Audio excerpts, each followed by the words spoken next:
UAM 뉴스 브리핑입니다. AAM, UAM, 드론 공유 서비스 관련 전세계 주요 뉴스의 헤드라인, 핵심 이슈 분석, 한 대의 칼럼을 담아 정기적으로 브리핑하고자 합니다.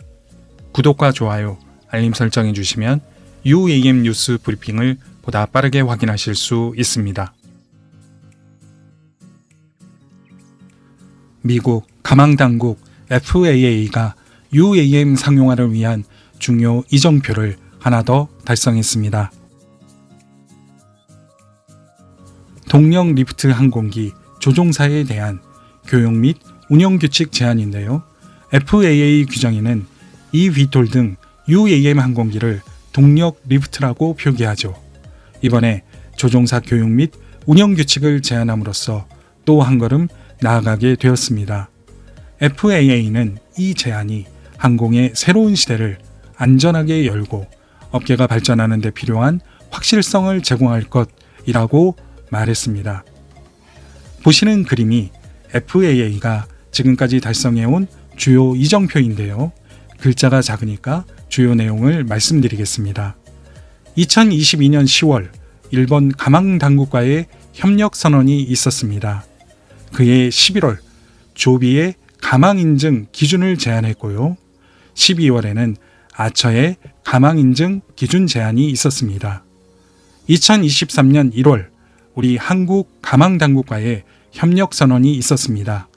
지난 5월 UAM 에어택시를 위한 영공 청사진이 공개되었고요.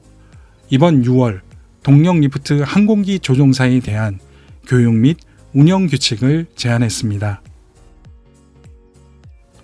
그런데 영상을 보시는 독자 중에는 교육이나 운영 규칙이 당연히 필요한 것이지만 아직 UAM 산업이 시작하지도 않았는데 이처럼 중요한 이정표로 언급할 만한 절차인가? 라고 생각하실 수 있습니다. 그런 독자라면 더더욱 제가 2022년 7월 21일 등록한 영상 UAM 브리핑, UAM 상용 서비스가 지원된다고? 라는 영상을 시청하셨나요? 주요 내용을 요약하면 2022년 큰 이슈였던 FAA의 가망인증 절차 변경, 그 이유와 향후 계획에 대해 소개해드린 영상입니다. 당시 FAA가 가망인증 절차를 변경하며 내세웠던 이유, 명분은 이전 규정에 eVTOL 운영을 위한 조종사 교육 등의 규정이 미비했기 때문입니다. 그래서 당시 가망인증 절차 변경을 단행했고 제법 큰 혼란을 지금까지 겪고 있습니다. UAM 산업의 현재 흐름을 깊이 있게 이해하고 싶은 독자분들은 이 영상을 시청해 보시면 도움이 되실 것 같습니다.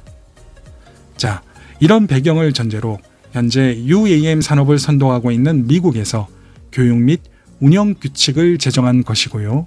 그들에게 큰 진전이고 이정표인 셈입니다.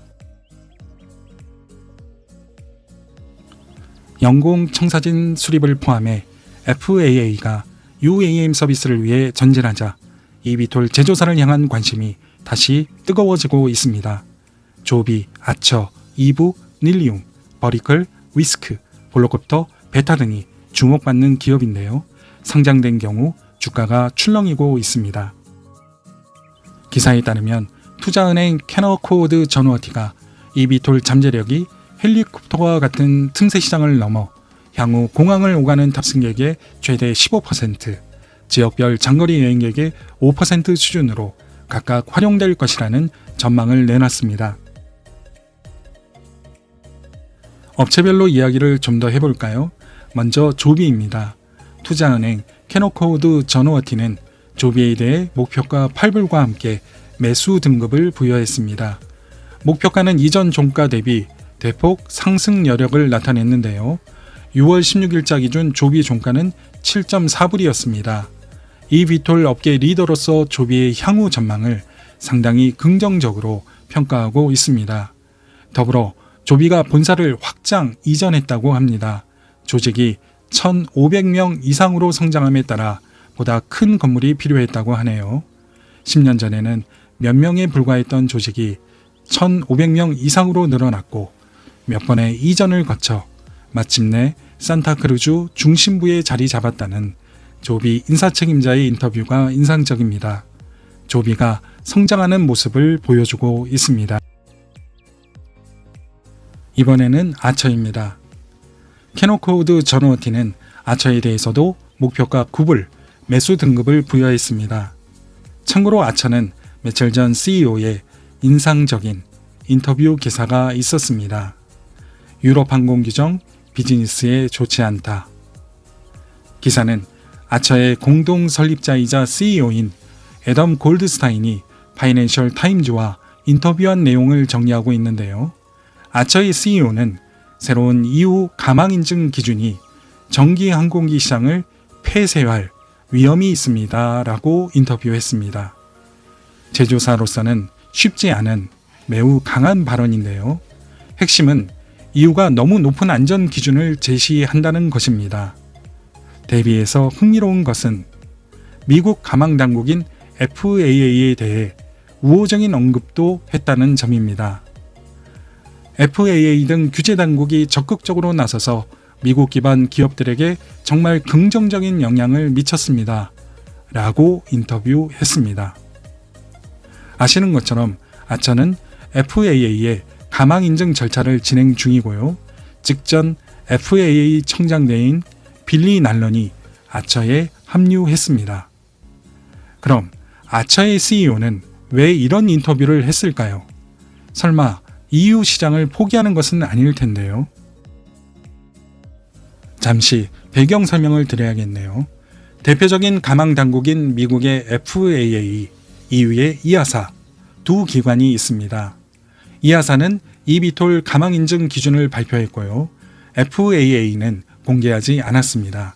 그러나 양 기관은 모두 가망 인증 절차를 진행하고 있습니다. 미국 FAA는 기준도 공개하지 않은 채 가망 인증 절차를 진행하고 있는 셈입니다. 공개된 EASA의 안전 기준은 대표적으로 10억 비행 시간 동안 단 한 번의 치명적인 고장이 발생할 확률, 즉 10의 마이너스 9승을 채택했다고 합니다. 아처의 CEO는 파이낸셜 타임즈와의 인터뷰에서 이러한 EU의 안전 기준이 너무 높다고 지적한 것입니다. EU가 스스로 최고의 안전 수준을 제시했다라고 자부할 수는 있겠지만 eVTOL 제조사가 통과하기에는 너무 높은 기준을 제시했다라는 것이죠. 이는 혹시라도 FAA가 EASA의 까다로운 안전 기준을 따라갈 경우 아처나 조비의 앞날이 더욱 험난해질 수도 있겠죠. 향후 공개될 미국 FAA의 목표 안전 수준이 10의 마이너스 7승일지 8승일지 혹은 9승일지 추이를 지켜봐야 하겠지만 가망 인증 기준 및 통과 여부는 초기 UAM, AAM 산업의 시장 여부와 시기를 결정하는 핵심 변수입니다. 때문에 주요 가망 당국과 eVTOL 제조사는 치열한 신경전을 벌이고 있습니다. 저는 이 기사를 통해 eVTOL 제조사와 가망 당국 간의 치열한 신경전의 한 단면을 본 것 같아 매우 인상적이었습니다. 저만 흥미로웠나요? 이번에는 2부 이야기를 해보겠습니다.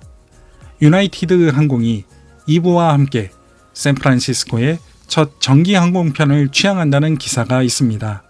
사실 2부도 eVTOL 실물을 보여준 것이 별로 없습니다. 그런데 사전 판매나 기사와 같은 협약 발표가 무척 활발한 편입니다. 아무래도 모기업 엠브레어에 대한 신뢰가 있기 때문이겠죠. 브라질 엠브레어는 중소형 항공기 제조 관련 세계적인 기업입니다. 주목해 보시죠. 짧게 중국 이항 관련 기사도 말씀드리겠습니다. 이항은 2023년 1분기 총 매출이 320만 달러로 전분기 대비 41.6% 성장했다고 합니다. 더불어 중국 민간 항공국의 형식 인증 프로세스가 90% 이상 진행되었다고 하네요.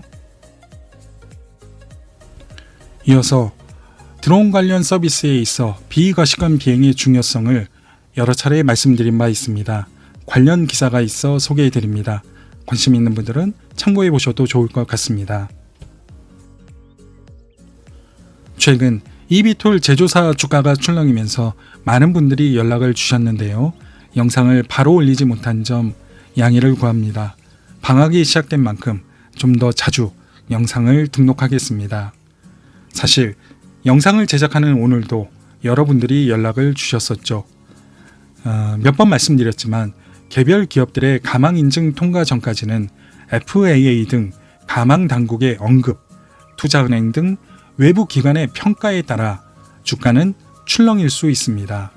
지난 3월 도이치뱅크의 투자 위견 하향 조정으로 조비의 주가가 빠졌던 기억도 있습니다.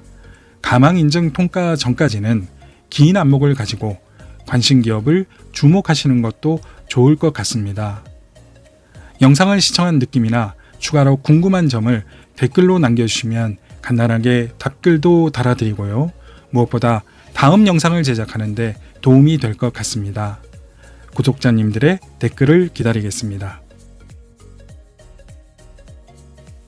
오늘 영상은 여기까지입니다. 시청해주셔서 감사하고요. 구독과 좋아요, 알림 설정해주시면 UAM 뉴스 브리핑을 보다 빠르게 확인하실 수 있습니다.